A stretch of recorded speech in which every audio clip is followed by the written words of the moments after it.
Hallo, wir sind Renate und Friedemann Löwer und wohnen und arbeiten im Dornenhaus, das über 350 Jahre alt ist. Kommt rein.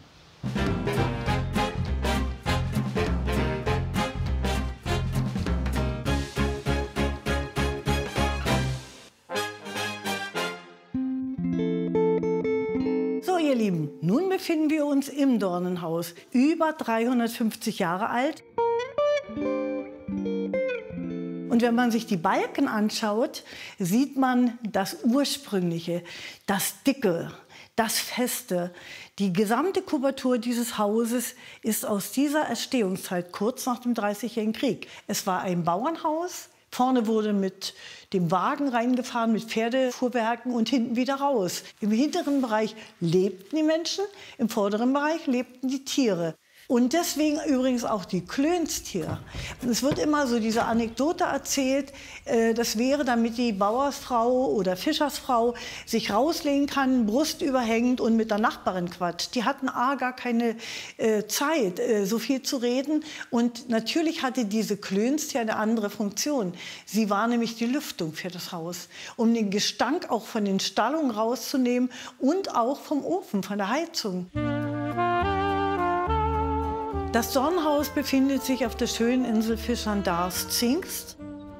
Ich glaube, es ist in der gesamten Region die einzige Wohnstätte, die gleichzeitig eine Töpferwerkstatt beinhaltet und eine Galerie hat.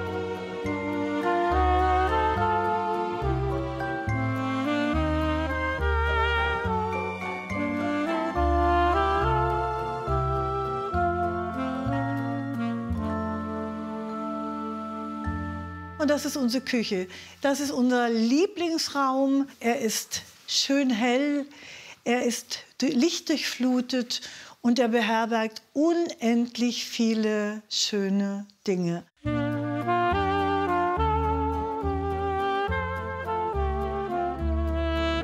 Es ist verbunden mit Liebe. Es ist einfach schöner, aus etwas Altem zu trinken, von einem alten Teller zu essen, weil man dabei immer an das denkt, was mal war. Menschen, die gemacht haben, gestaltet haben, berührt haben, diese Gegenstände.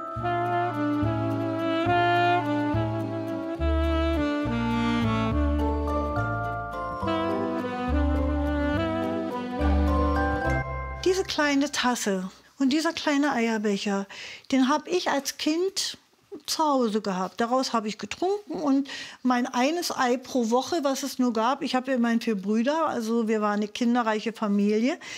Das sind die Dinge, die mir am Herzen liegen und wo ich mich erinnere an das, was ich mal war und was ich schön finde.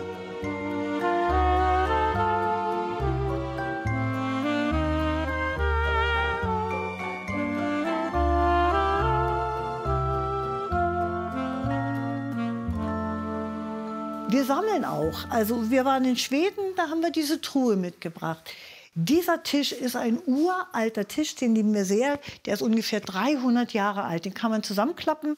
Er ist nicht gerade, Mikado kann man nicht drauf spielen, aber er ist schön.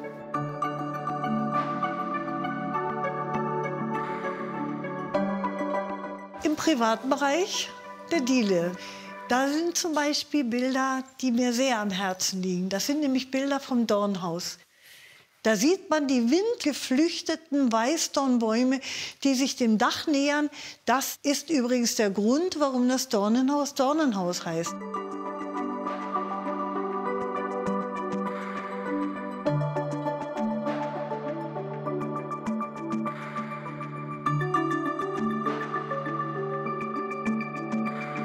Auf diesem wunderschönen Schrank sieht man jetzt hervorragende Keramiken stehen mit seltsamen Inschriften. Tonnenkönig, Stäbenkönig. Das hat eine besondere Bewandtnis, denn Friedemann Löwer war von jung an ein Tonnenreiter. Das ist eine Tradition auf dem Fischern-Darß, dass einmal im Jahr Reiter von einer hingehängten Tonne, die unter Girlanden verziert hängt, mit einem Tonnenknüppel durchreitend. Und wer die letzte Stäbe abgeschlagen hat, ist der sogenannte Stäbenkönig. Und wer das allerletzte Stück Holz abschlägt vom Boden, der ist der sogenannte Tonnenkönig. Anfang der 80er Jahre kam ich aus Berlin mit meiner damaligen Familie. Meine Kinder waren klein und ich stand da. Und genau mir gegenüber kam angeschossen auf einem schwarzen Pferd ein tollkühner Reiter mit schwarzen Locken, braun gebrannt, frech fröhlich. Und er stand mir gegenüber und wir sahen uns an und er besang mich ein bisschen. Und dann fuhr ich nach Berlin zurück und dann haben wir 10 Jahre lang nichts voneinander gehört. 10 Jahre später war die Situation anders. Die erste Frau meines Mannes war verstorben und ich war allein. Und ich war wieder in Ahrenshoop und ich ging in die Werkstatt und seine Schwester sagte, melde dich bei meinem Bruder. Und so war es um uns geschehen.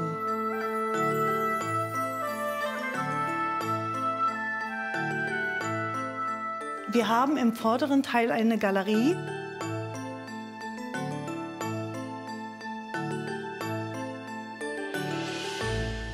Im Moment haben wir Bilder von Kurt Klamann, einem der bedeutendsten Künstler der Künstlerkolonie Ahrenshoop. Eine schöner als die andere. Verhüllt oder auch nicht verhüllt, gänzlich nackt, aber immer wunderbar gezeichnet und gemalt. Das kostbarste Bild hängt übrigens da drüben. Das ist von 1948 und fast könnte es von Caspar David Friedrich sein. Es sind die kleinen Menschen mit der Rückenansicht und das Häuschen mit dem Dämmerlicht.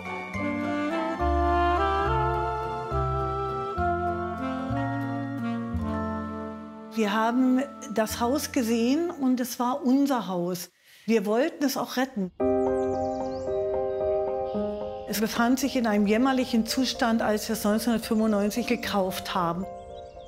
Das Haus war mit Nirvana-Sprüchen voll. Es gab kein Möbelstück darin, keine Heizung. Ein Vierteldach war abgetragen und in der Küche schwamm Wasser. Wir haben sehr viel bezahlt für das Grundstück und wir haben sehr viel in der Familie gemacht. Alle Arbeiten außer Heizungsanlage, Elektrik und Dachdeckung sind sozusagen in der Familie geschehen. Aber es war natürlich auch gar nicht anders möglich. Und es hat schwere Jahre gegeben für uns. Wir sind 1996 hier eingezogen und haben das Haus sozusagen trocken gewohnt. Ich war noch immer in Berlin arbeiten bis 2001 als Lektorin in einem Kunstbuchverlag.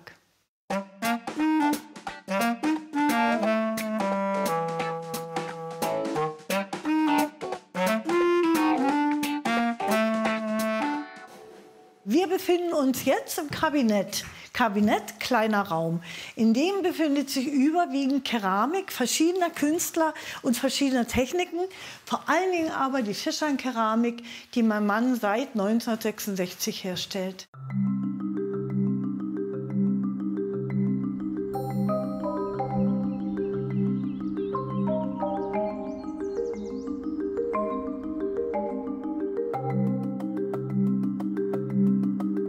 Einen Tag machen wir frei, das ist der Donnerstag.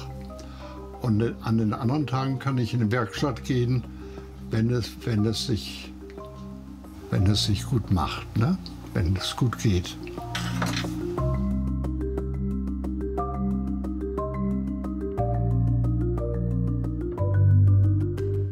Es ist nicht nur Keramik mit einer Glasur, sondern die Malweise darauf. Hier in diesem Fall die klassische Ritzmaltechnik mit der Libelle und den Fischen.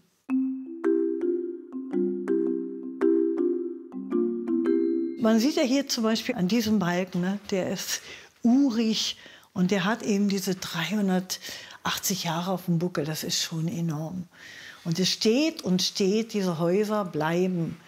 Und die haben ein wunderbares Raumklima. Das liegt am Rohrdach. Die rohrdachgedeckten Häuser sind im Winter halten sie die Wärme und im Sommer halten sie die Kühle. An der Nordsee die Menschen, die sagen Reetdach, im Hamburger Raum auch.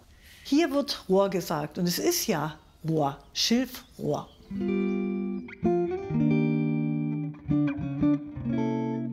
Dann gehen wir doch mal in unsere Schlafkoje. Das ist ein Zimmerchen in Himmelblau und Weiß, wie so eine Schiffskajüte. Und natürlich, wie könnte es anders sein? Ich komme ja aus der Buchecke voller Bücher.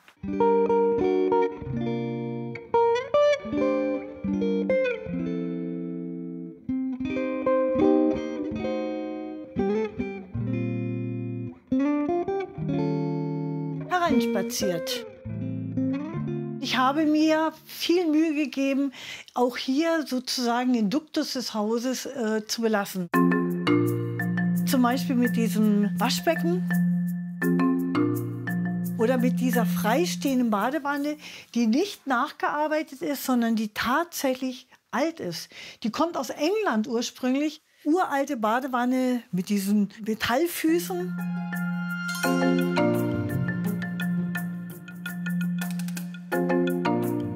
Was ich besonders niedlich finde hier, der Blick zu diesen Kasperpuppen.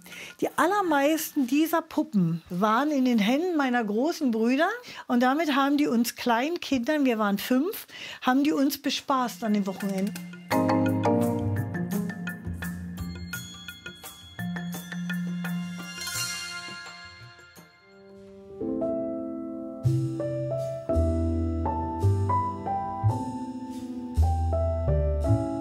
Hier nähern wir uns so ein bisschen unserem Winterstübchen.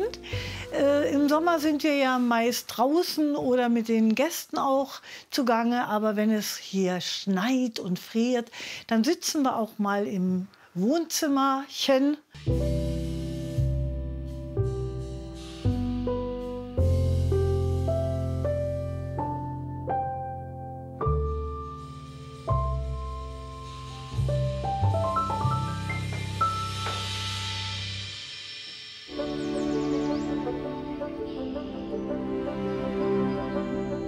Unser Garten ist ein naturbelassenes Paradies und Kleinod geworden.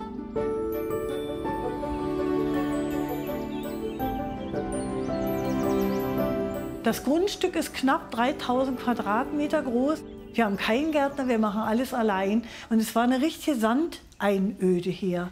Und dann haben wir angefangen mit Bepflanzen. Und ich habe mich darauf festgelegt, Dinge zu pflanzen, die in diese Landschaft passen. Ganz viele Pflanzen, die tatsächlich hier auch früher, vor 100 Jahren, vor 200 Jahren, Lupinen, Margeriten, Mohn, Rittersporne. Man sieht immer wieder neue Blickwinkel, neue Farben. Alles ist frei, offen, so wie die Wege auch relativ verschlungen sind. Man tritt auf Erde, man tritt auf Gras. Und da stehen dann natürlich auch die Kunstobjekte, die Plastiken, die Bronzen, die Steinarbeiten, die Metallarbeiten und die Keramiken.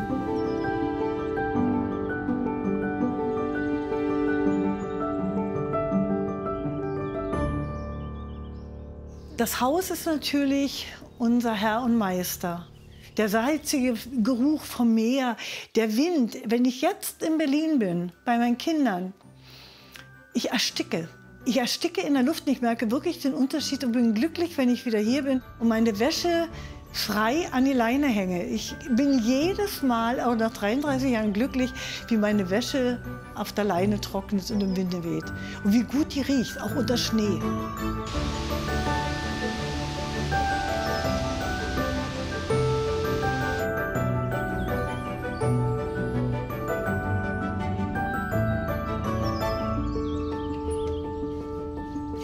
Das war die Roomtour durch unser schönes Dornhaus. Wir hoffen sehr, es hat euch gefallen. Und wenn ihr noch mehr spannende Häuser sehen wollt, dann schaut mal dahin. Tschüss! Tschüss!